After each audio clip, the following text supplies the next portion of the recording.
அனுமன் தனது மகனுடன் உள்ள கோயில்.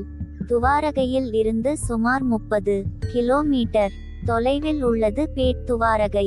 இங்கிருந்து 5 கிலோமீட்டர் தொலைவில் தண்டியில் உள்ளது ஒரு அனுமன் கோயில். இது பெரிய கோயில் இல்லையென்றாலும் மிகவும் பிரசித்தி பெற்ற கோயிலாக விளங்குகிறது.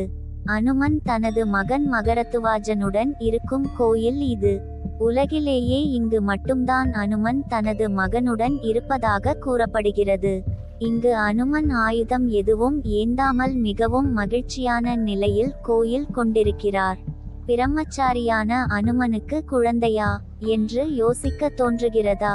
அனுமன் இலங்கையை எரித்து விட்டு கடலில் நீராடும்போது அவர் உடலிலிருந்து வியர்வை துளி கடலில் இருந்த முதலையின் மகரத்தின் வாயில் விழுந்தது. இதனால் முதலை மகரத்துவாஜனை பெற்றெடுத்தது. அனுமன் மகனான மகரத்துவாஜரின் மூர்த்தி இங்கு பெரியதாக உள்ளது.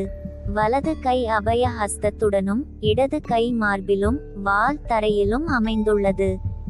அவருக்கு அருகில் அமைந்துள்ள அனுமனின் சிலை ஒவ்வொரு ஆண்டும் தரைக்கு அடியில் செல்வதாகவும் அனுமனின் மூர்த்தி முழுவதுமாக தரையில் இறங்கும்போது பூமிக்கு அடியில் சென்றதும் கலியுகம் முடிவடையும் என்றும் நம்பப்படுகிறது.